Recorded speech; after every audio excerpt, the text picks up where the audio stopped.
Every week the First Minister says sorry, and every week it gets worse. A&E departments across Scotland continue to be in chaos, with over 173,000 patients waiting over 8 hours to be seen in A&E last year. The First Minister hosted an NHS crisis meeting yesterday in Bute House. He's already sidelined the Health Secretary, and he's finally waking up to the years of SNP failure. But of course, he was at the heart of the SNP government for 17 of those 18 years. The First Minister is keen to tell us about the importance of staff, and on that we can agree. They are working flat out to keep patients safe, and there is no solution to this crisis that does not involve NHS staff. So can I ask the First Minister to explain why Unison and other trade unions, which represent the majority of NHS staff, were not invited to his meeting yesterday? Do they not matter? First Minister. So Jackie Baillie just said that every week it gets worse. That is not true. That is not true.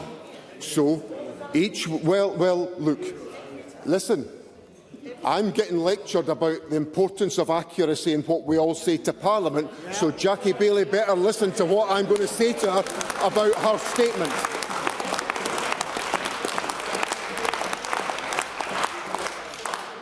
Since the week ending the 22nd of December, although Let's hear the First Minister. Although the performance of A&E units are not where we want them to be, the performance of the 4-hour target in each of the weeks since the week ending the 22nd of December has risen week on week as a result of the hard work of the staff in the health service, and Jackie Baillie should stop running down the staff of the National Health Service.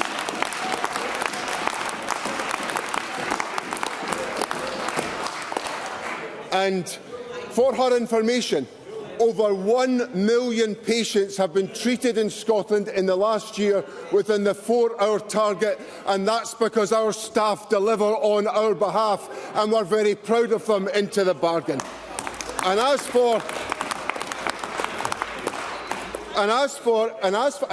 think the First Minister. I think I've really touched. I was calling upon members to ensure that we can hear the First Minister, or indeed whoever has been called to speak at that point.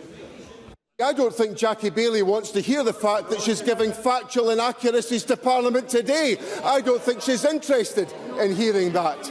So First Minister, can we please conduct ourselves in an orderly manner? First Minister.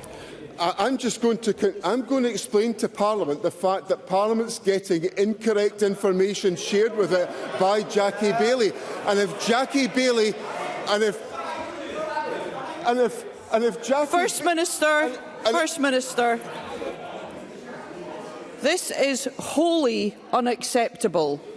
If there are members who wish to come to the chamber and shout, then perhaps they should think about whether or not this is really where they wish to be.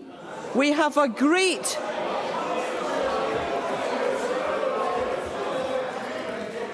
If members wish to remain in this chamber, then it is essential that they conduct themselves in a courteous and respectful manner, and that includes respecting the authority of the Chair. First Minister. So, on Wednesday, I had a roundtable discussion with the Health Secretary with a whole range of health stakeholders, some of whom represented employees directly in the National Health Service. Yep. So the authors of the survey that Mr Sarwar cited to me last week, the Royal College of Nursing, were represented around the table last week. So it's important that I heard directly from those representing some of the workforce. But that's not the last discussion we're going to have in Bute House about the National Health Service, which we made clear earlier on in the week. If Jackie Baillie had been paying as much attention to my press output as Anna Sarwar had, she would have heard that there'll be more round tables in Bute House, and I'll be delighted. And I'll be delighted. And I'll be delighted for Unison and the GMB and other unions to participate. I suspect they'll make a more constructive contribution than Jackie Baillie ever will.